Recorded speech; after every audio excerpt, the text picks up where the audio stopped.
হেমেন্দ্র কুমার রায়ের রহস্য গল্প নিতান্ত হালকা মামলা পর্ব ৬।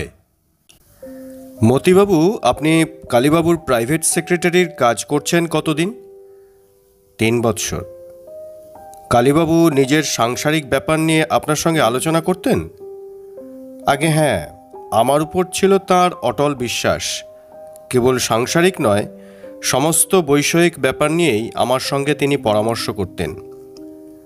কালীবাবুর ভ্রাতুষ্পুত্র তারাপ্রসন্নবাবুকে আপনি চেনেন কি? নিশ্চয়ই চিনি।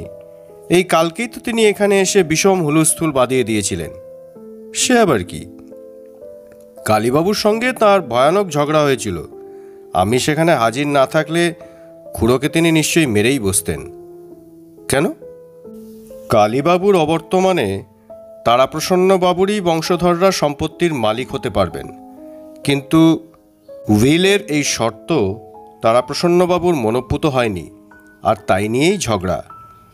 উইল কবে হয়েছিল? গেল হপ্তায়, অর্থাৎ আজ থেকে ৬ দিন আগে।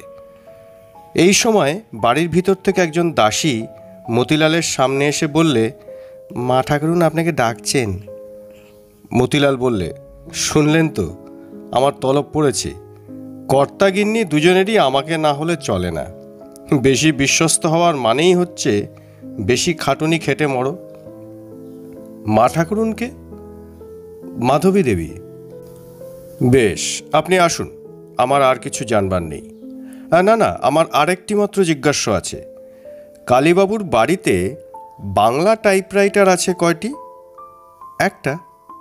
ব্যাস, আমার কথা ফুরুল। মতিলালের হন্তদন্তের মতো প্রস্থান। ভূপেন বললেন, জয়ন্তবাবু, বাজে কথা নিয়ে মাথা ঘামিয়ে মিছে আর ফ্যাঁকড়া বাড়াচ্ছেন কেন? নিজের হাতে যে মরে তাকে আর কোনো সাহায্যই করা যায় না। জয়ন্ত রসহীন কণ্ঠে হাস্য করে বললে, আপনি যথার্থ কথাই বলেছেন। এটা নিতান্তই একটা হালকা মামলা।